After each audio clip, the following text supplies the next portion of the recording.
something. Okay.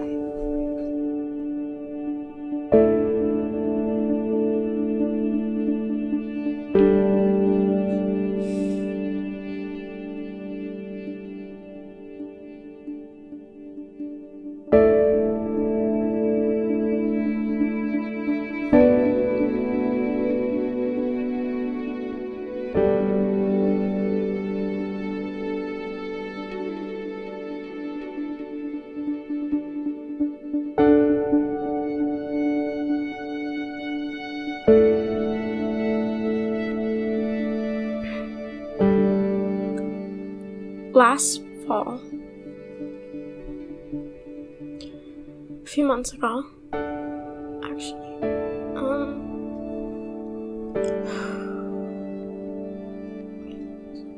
my voice is like really shaky, and I don't want.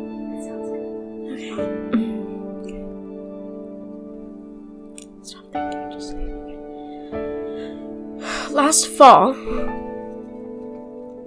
I think around August, I just turned 17.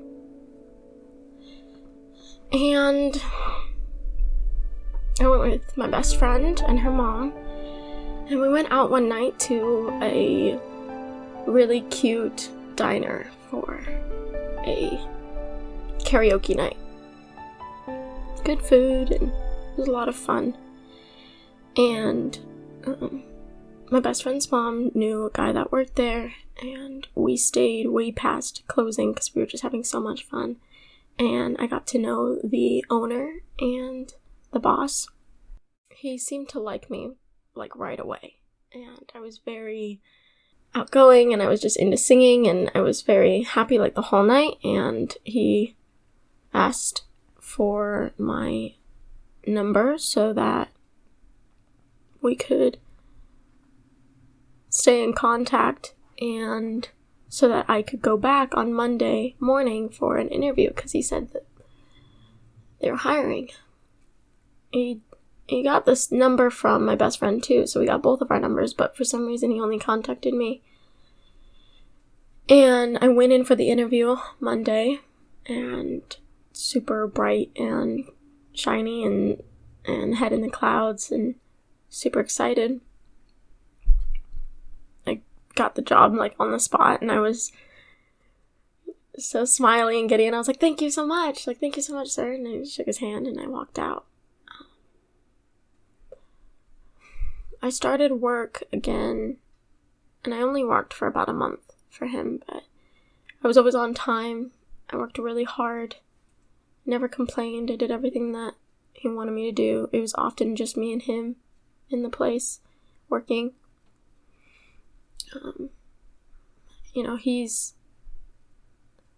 He was a 30-year-old man.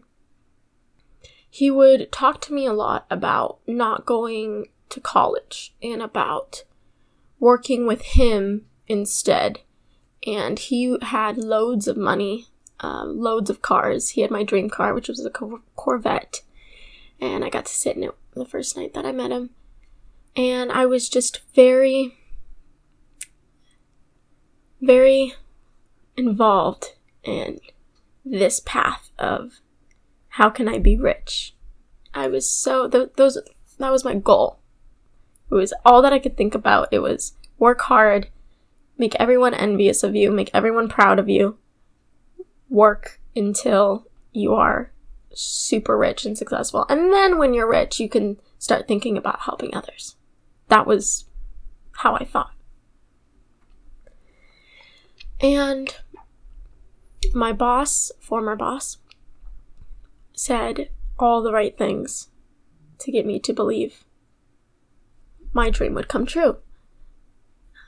You know, if you do this and this with me, you'll be rich and you'll have money, and by the time you're 23, like, you'll have thousands and thousands in the bank. Like, you'll be set off. And everything was good, or at least I thought it was, until I think it was August 29th, I think just 2 weeks after my 17th birthday. I got all dressed up to play an 80s character, because that was the whole theme of the diner. And I had really dark eye makeup on, and my hair was teased, how they had it in the 80s, and I'd gone shopping, and I had all of the gear. I just looked like I came out of an 80s movie, because that was the costume for the night, and I had to play that. I think I played Vanity. That was my character, who I didn't really feel comfortable dressing up as, because she was a bit provocative, but again, that was my job, and I felt like that's what he told me to dress up as. So anyways, I go, and my shift was supposed to be from 8 p.m. until 11 p.m. I get there at 8, and I'm super excited, and I'm like, how do I look? And, I worked really hard, and all my makeup and my hair, and something seemed off, because he didn't have me clock in at 8. He had me wait an hour and a half to clock in for 5 minutes so that I could take an order for somebody, and then I'd clock back out. So I knew I was only making about $2. And I was like, okay, that's a bit odd. Not many people were in that night. It was kind of slow. And I was basically just sitting there on my phone. But you see, the whole entire time I was working with him, he would do that. He would wait for me. He would tell me not to clock in when my shift started, and he would wait. And then I would clock in only for about an hour, and then I'd clock back out. So I was there for the entirety of the hour, working, but I wouldn't clock in until there was a customer to take an order from. I would be cleaning and whatever else. So I didn't really make that much. I think I worked, half part-time for 2 weeks straight, and I made like $40. So that's not the point. But little things like that where I thought nothing was wrong, because I had never worked before, I never had a job before. There was stuff that was wrong. I just didn't know. So anyways, that Friday night, my shift was coming to a close, and the night before, I hadn't slept a wink. I pulled an all-nighter because I was doing all of my schoolwork, and I needed to get it all done, and that's just the way that I am. I'm really productive at night, and so I fell asleep on my textbook. I woke up, I didn't get any sleep, and I was running off of 3 cups of coffee, so I tell my boss, I'm ready to leave after my shift. It's 11 p.m. And I'm like, I really should get home. I'm so tired. During that time, he makes me a drink. I think he called it a Captain Morgan. And he watched me as I reluctantly drank it. But I didn't drink a lot of it because I knew I had to drive home that night. And I was like, why would he serve me a big glass of alcohol if I had to drive, or because I was 17, or because I'm his employee? Why would he, And then he told me not to tell anybody, and he would call me out for his smoke breaks, and I would just do everything that he said. Everything. So I drank a bit of the drink, and then I had water for the rest of the night without him knowing.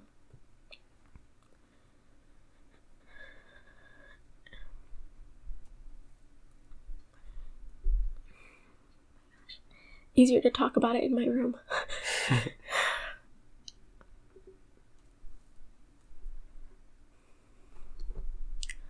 So I drank it,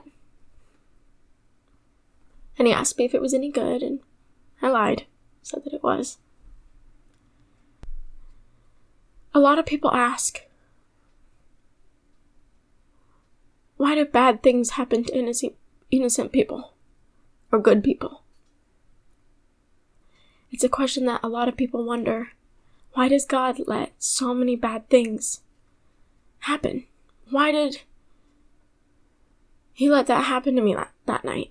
People might wonder. Or why does a 19-month-year-old have... 19-month-year-old... A 19th month... 19... What am I saying? Oh, this is hard. Or why does a toddler get cancer? Why do people get assaulted for doing nothing? Everybody wonders, right? Well, I found out the answer, but it took a lot to get to that. So just keep that question in mind as I keep on talking. I followed him out to his smoke break, even though I hate the smell of cigarette smoke. And at this point, there was nobody in the diner. It was around midnight. My coworker had left. And I was just alone with him outside. And he told me that he wanted to get to know me more personally.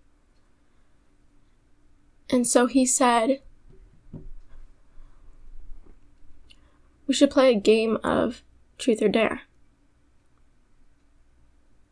And I didn't make it seem like I was uncomfortable. I didn't make it seem like there was anything wrong, even though to my core I felt like something was off. And so I said, oh, okay, sure. No, why not? Right? It's a fun game. But it wasn't. He asked me a lot of really personal questions, like how far I'd ever gone with a boy, or if I thought he was attractive. And he dared me to take off my shirt and walk across the parking lot and back. And I was like, oh, someone will see, or it's too cold, or my shirt doesn't go up that high. It's too tight, or try to come up with any possible excuse to not have to do that. But he was insistent and said, just lift it up as high as it goes and walk. And so I did. And then I followed him back into the diner.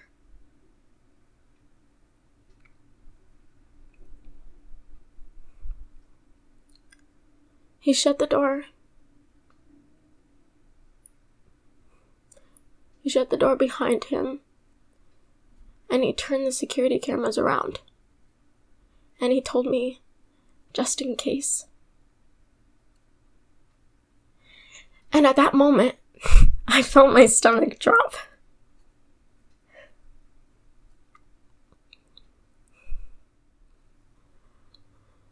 I would dare him to do silly things like drink mustard or act like a monkey for 30 seconds. Just anything to get over that.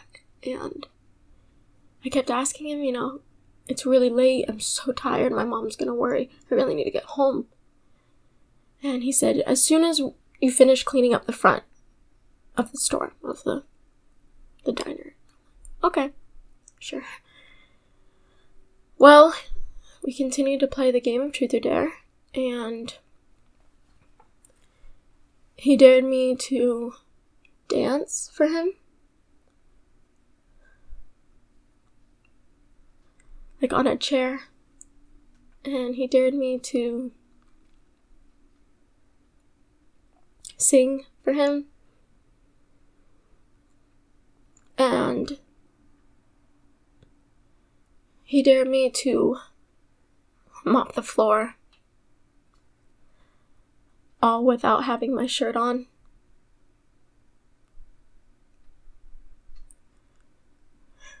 And I did. You might be wondering, why didn't you just say no? Why didn't you just run?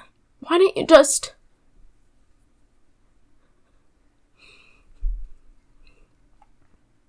say, that's inappropriate. I'm leaving now, and there's nothing you can do to stop me. Why didn't I just do that, right?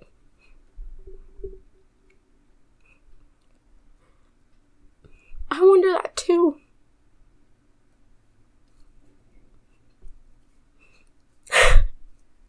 Because Because months later, it still affects me.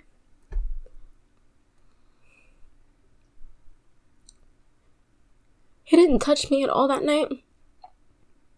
Thank God. He just watched me, and it felt like an invasion on my mind. And while I was mopping that floor, I felt like there was evil all around me.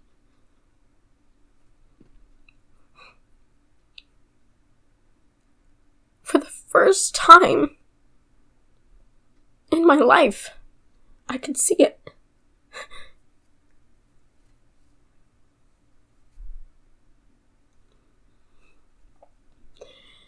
I was mopping with my shirt off, and he had gone around the back of the store. And I thought to myself, Emma, if you just run, unlock the door, take off your heels, with your shirt off, just run out the door to the nearest gas station or wherever. There was a, I guess, subconscious part of me that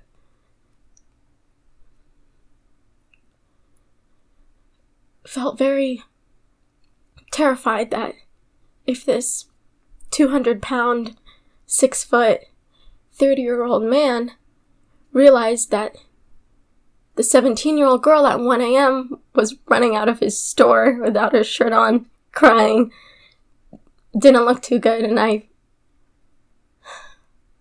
figured if I had the chance to call the police, they wouldn't get there in time by the time he caught up to me. So, I stayed. And I was quiet, and I smiled, and I made it seem like everything was fine. And I don't know why. But I suppose I did what I thought I could get away with easier. I could leave. But he wouldn't let me. Not until I was done cleaning and playing his game.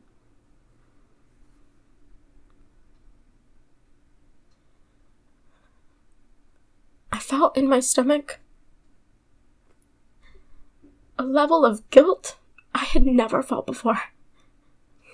Like, it was all on me. Or at least half of it was. Like, I did it. I did it to myself. It was my choice.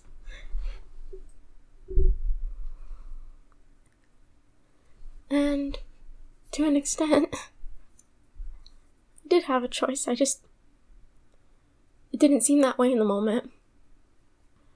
His last dare, while I was walking to my car, was for me to hug him. And so I did. And he held me a little too long, a little too tight. And I felt like my skin crawling.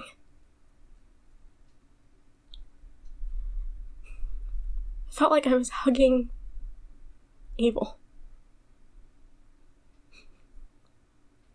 So I got in my car.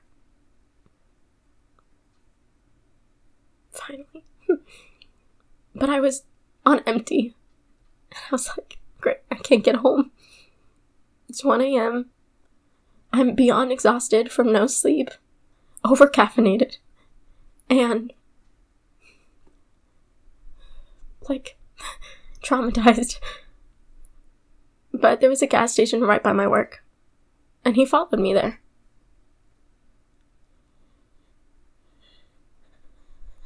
And I could barely focus on anything like driving and shifting, 'cause I drive a manual, and turning, and just everything was like, I couldn't focus. And my hands are shaking like they are right now. I got out of my car, I went into the gas station, and he was there. He paid for my gas. And I looked at the tenant that was at the gas station. He was right next to me, and I just wanted to tell her, like, help. Like, something like that, like, but I didn't. And I walked back out, and he gave me another hug, and I got in my car. And I silently sobbed the whole way home. I was locked out because they weren't expecting me to be home so late, so I had to go around the back. I finally got inside my house at around 1:30 a.m. And it was like I had not an ounce of energy in my body. Like, and people who know me, they know I'm energetic. They know I'm exciting and I'm happy and optimistic, and that's just who I am. But that night, it was like I was nobody. So I walk into my room and I stare at myself in the mirror. And I had such heavy eyeliner on that night for my costume that it all had run down my face. I was a complete mess. And for the first time in all my years of living, I hated who was staring back at me. I hated that girl in the mirror. Hated her with a burning passion. Like, if I could crawl out of my skin and be in a different body, it's like I just wanted to rip my skin off. I couldn't recognize her. That feeling has never really left. Not fully. But I'm working on it. I cried harder than I'd ever cried before in my life that night. On the floor of my bedroom. With my knees up to my chest, rocking back and forth. Feeling absolutely and utterly alone. Feeling like there was nothing but evil around me. I wish I could go back in time and tell her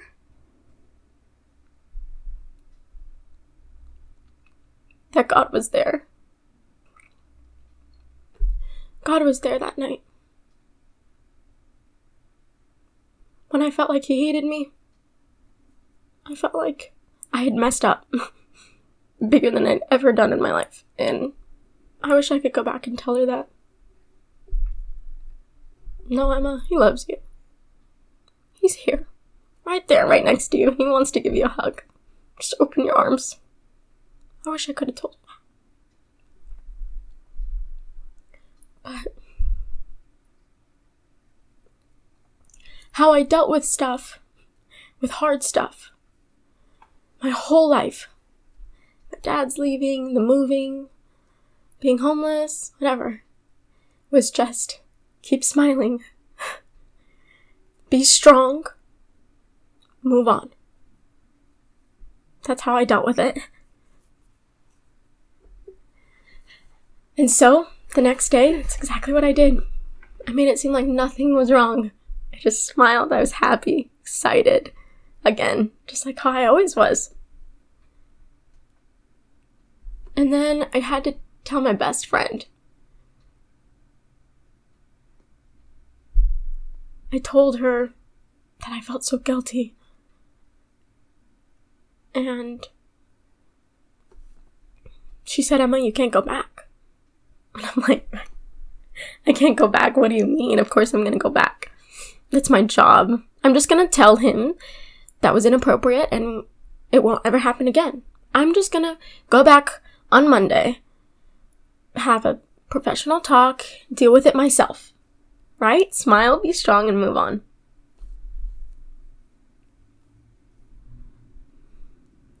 But she knew I was scared. She told me I needed to quit. I needed to tell my mom. She told me all the things that a good best friend would say. But I didn't listen. So the next day, Sunday, this happened on a Friday, I went to youth group because I was very involved with the church, or I was getting more involved. And I sat there and everybody was socializing, everybody was happy, and I felt numb.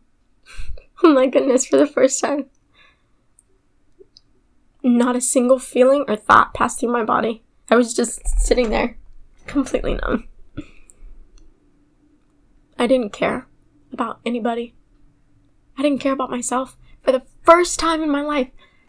I didn't care about a single thing. And I always care about people. I always hug them and make sure that they feel loved. And I always tell myself, Emma, you're doing good. Not after that. Nope. Because remember, I hated myself. a burning passion. So,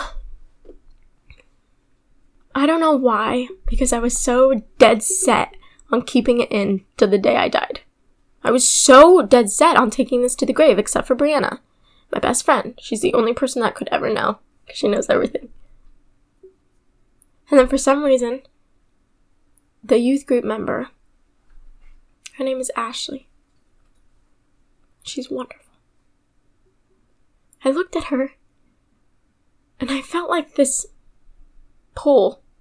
I don't know how to explain it. This tug, this push, something to be like, tell her. Just tell her. Nothing will happen, right? Nothing bad will happen, just tell her. And so I got up and I said, Ashley, can I talk to you outside? She's like, yeah, sure. And I went outside and I told her. I told her how guilty I felt and how I'd sinned and how God must hate me and all of these lies and how I was disgusting and how I was going to go back Monday morning. And that everything would be fine because I only work nights on Fridays. And that's the only time when my boss and I are alone. It'll be fine. But I could tell by Ashley's expression that it wasn't. So she told another youth member, Andrea, and she's amazing too. And I just remember sitting in between them, feeling like I'd messed up. And they brought me into the office and they said, we have to call your mom. And when they said that, I didn't really feel scared. I felt relieved. And I had to write a statement, which I did. And they hugged me and they told me everything was going to be okay. But I did not believe them. When I got home that night, my mom met me at the door, hugged me, and with tears in her eyes. The first thing that she said was, why didn't you just come to me? Why didn't you tell me? The night that it happened. I said, I don't know, Mom. I don't know. And she said, we're going to file a police report against that. We're going to bring the hammer down. We're going to get the law involved. My mom was so just fierce, like mama bear. She was like, I'm going to march. I'm going to go down there. I'm going to talk. I'm going to give him a piece of my mind.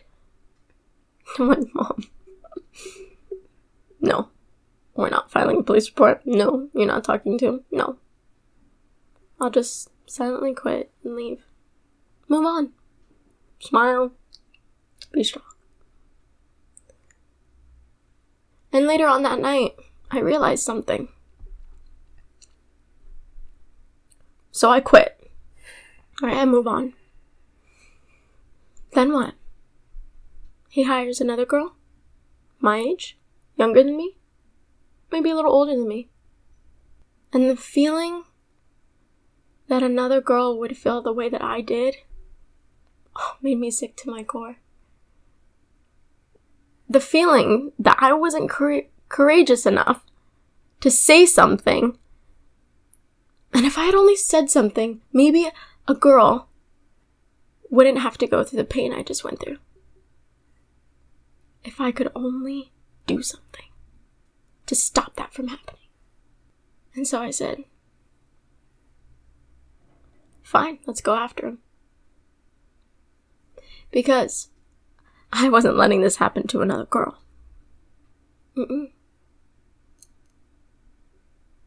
So Monday morning, we go down to the police station. We file a police report. My mom does most of the talking because I wrote out pages of my statement. And through tears, I walk out. She says, Emmy, it's all over now. It's okay. I'm just gonna quit. Although the police officer told me not to quit because it would seem suspicious. And that they needed to get the security tapes and blah, blah, blah. So they said, just call in sick for the next couple of days. So I did. 2 weeks later, nothing's happened. 3 weeks later, nothing's happened. A month later, nothing's happened. I finally get a detective, and he wants me to call my former boss on the phone and record a conversation with us, between us. So I do. And I tell him I'm not worthless. And that night he made me feel very worthless. I'm not weak. And that night he made me feel very weak. And of course, his response was, I have no idea what you're talking about. I don't remember. What night? What drink? I didn't say that. I don't remember. Sorry. So, I felt defeated. My word against his. There's no evidence. He turned the security cameras around. No witnesses. It was 1 a.m. It's just me. So I gave up. I was like, I handed in that tape recorder feeling so defeated and angry. And so for the next few months, I did everything I could to distract myself from that anger, that pain, that wound, from hating myself. Anything that would make me feel better. I didn't care if it was temporary. I didn't care. Boys, alcohol, partying. I didn't care. I just wanted to feel something or feel nothing. There was a time where just a week straight I didn't talk at all. I didn't even really cry. I had no more tears. It was like I was a shell of a person. I wasn't Emma anymore. And I was also really disappointed that I let him do that to me. That I let myself be affected like that. And I'm like, Emma, just get out of it. Knock yourself out of it. Like, just smile. Get back up. Get stronger. And the nightmares came. And I would wake up screaming and crying. And I was just like, Emma, it wasn't even that bad. Like, he didn't even touch you, Emma. Like, you stopped it before it went any farther. Like, stop being so dramatic. Just move on. All I could think about was just move on. And so, of course, I got drunk. I went to more parties. Got drunk again. Put all my attention towards boys. Because I didn't care. I didn't have any self-worth anymore. I valued myself as nothing. And I hated that I valued myself at nothing because of him. So that just made it worse. One night, I was at a party and I just went really far. And I woke up and I just disappointed my whole family. Disappointed myself. A few days later, I asked my mom for help because I wasn't doing very well on my own. I needed help. And she emails a very lovely counselor, therapist, to help me with that. And I show up the very first morning in gray skies. It's about winter now. And it was like my vision was just black and white. I couldn't really see color. I mean, I could see it, but it didn't pop out to me. There's just nothing to it. It was just dull. Everything was dull. And I walked in, and I was completely broken. I didn't care about anything. But then she said something to me, Christine, my counselor. She said that night, all of his demons he was carrying latched onto me. And it kind of made everything make sense.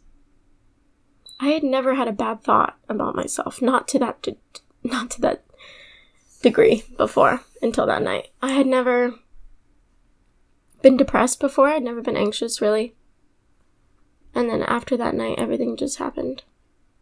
It was like my thoughts weren't my own, but I made them my own. It's complicated to think about. I don't really remember much from the first meeting, but I do remember having this blessed oil and water and the sign of a cross she put on my hands. And it felt really warm. Like hot, almost. I was like, okay, that's odd. And it traveled up my arms, it felt like. This is all feeling. I can't ever prove it, but it's unexplainable. And then I put my hands to my head and I started praying for the first time in months. And when I brought my hands back down, I looked her straight in the face, in her eyes, and I said, all I want to do is save souls. That was really surprising to me because I didn't care about anything before I walked in there. Not about what I look like, not about my friends, not about my family, not about God, especially not about God. I didn't care.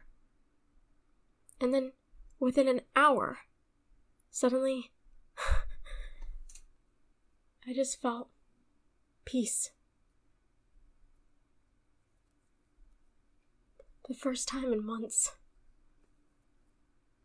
And I was so surprised when I said that because I never thought about saving souls. I never really wanted to. I never really had it cross my mind that souls were in need of saving. But when I said that, it was like energy went back into me. And I didn't feel dull.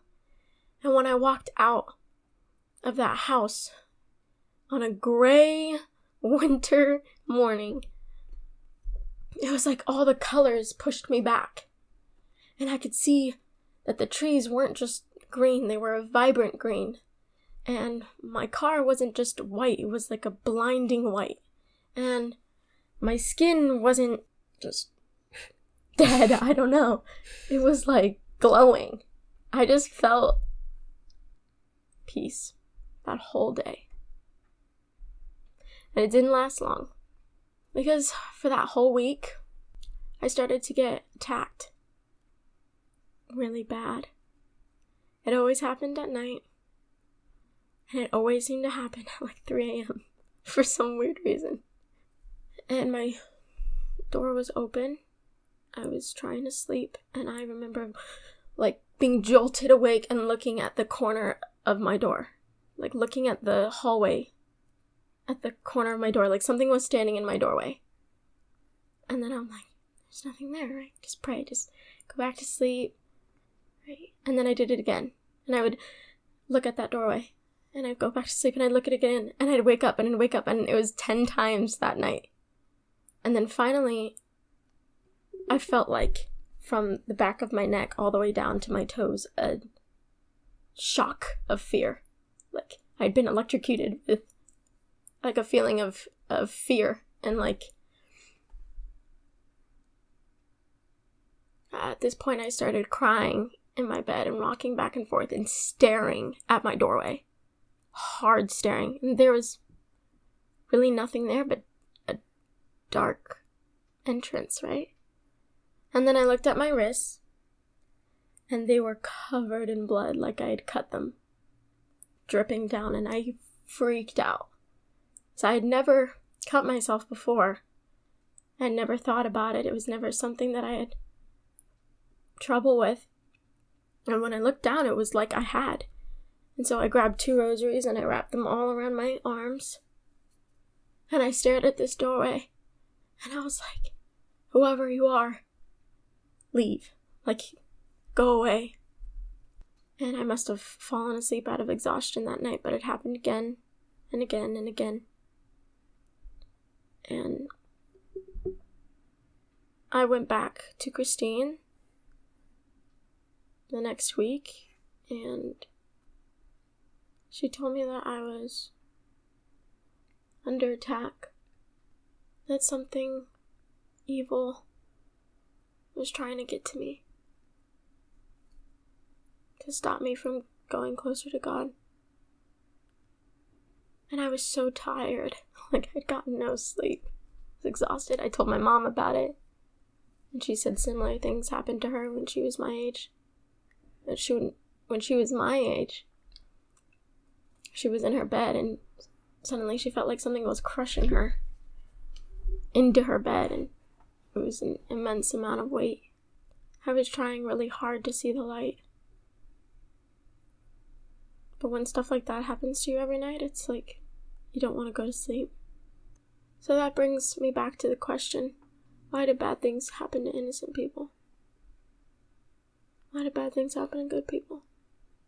And I realized, after asking that question over and over and over again, that I was more lost before that night. Because all I wanted was my worldly goals. All I wanted was to be rich. All I cared about was success. All I cared about was getting farther in my education, going to a good college. That's all I cared about. It's all I thought about. And I was good at it. I was a hard worker. And then I realized that I was really lost. And that I needed to be found by God. I needed to find His way of living. And it's complicated because I didn't know what that was. But I had an idea, because all I wanted to do was save souls. But how? Christine gave me exorcised holy water, and I blessed my bedroom. And that got rid of all of the demons, except the ones in my mind. I still hated myself. I still thought I was disgusting, hideous, atrocious, just absolutely terrible. Every bad thought you've ever thought about yourself, yeah, I thought it too. Until one day, I was sitting in my car, I'd just gotten home, and I told God, I'm too tired now. You have to take them from me. Because these voices telling me that I'm not enough and I'm worthless and I have no value, they're not my own. It's not my voice. Somehow it became my voice over the course of months, but it's not. And so I asked Him straight up, I'm too tired. Can you take them from me now? And I was crying harder than I ever had, with my hands in my face, and then when I released them, it was like a blanket of peace had been waved over me again. And I looked out of my car windshield up to the sky, and it was like the brightest colors. I didn't want to blink. I didn't want to move because I didn't want the peace to go away. I didn't want to get out of my car. All I could think about was how lovely I was. How much I was loved. Every bad thought left.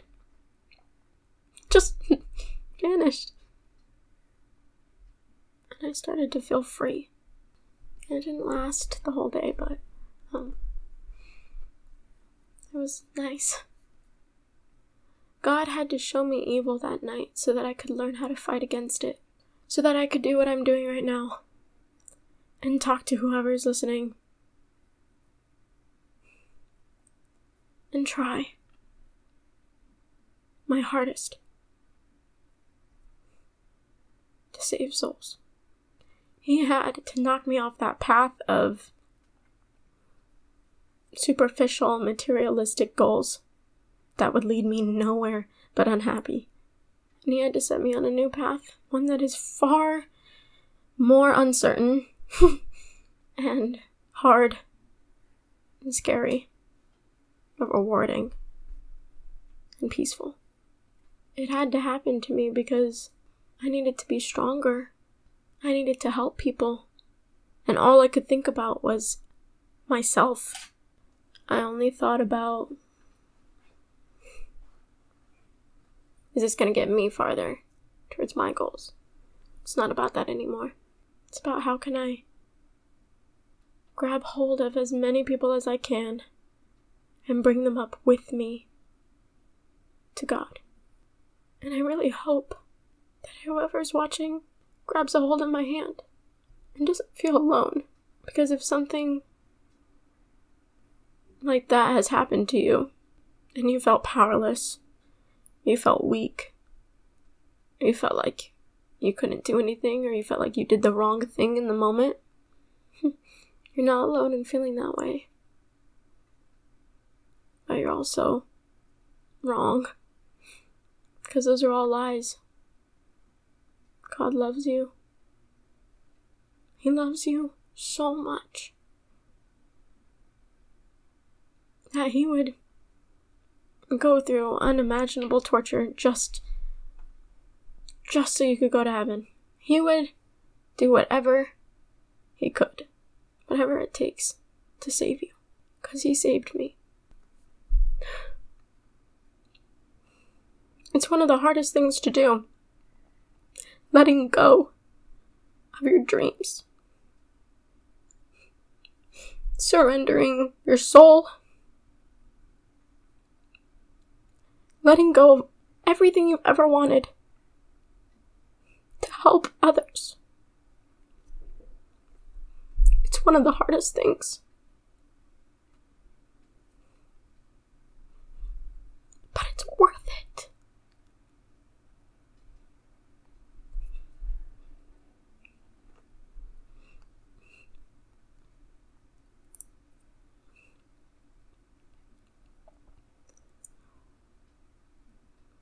And I encourage whoever hears this to surrender right now, to let go of everything that you think you want and just listen to what God wants for you instead. Because I guarantee you, it'll make you the happiest person in the world.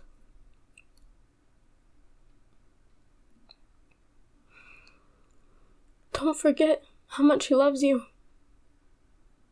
Don't forget that he just wants to hug you. Don't forget that you are worth so much. If you can imagine the entire universe, as you're more valuable than it. Every drop in the ocean, you're more valuable than it. Every animal, you're more valuable. And if something like that has happened to you, boy or girl, and you feel like you're never going to get over it, you're never going to heal from it, you're never going to be happy again, I thought that too. And it's all a lie.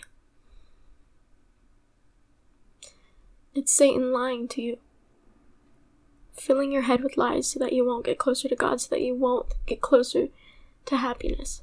He doesn't want you to be happy. He wants you to stay there forever. You can't. You have to fight. Bad things happen to good people so that God knows who will choose. Will we choose him, or will we choose the devil?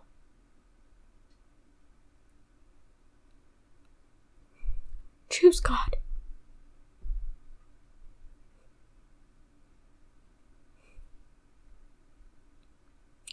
choose him.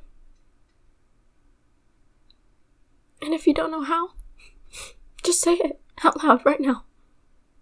I choose you. I love you. I want you.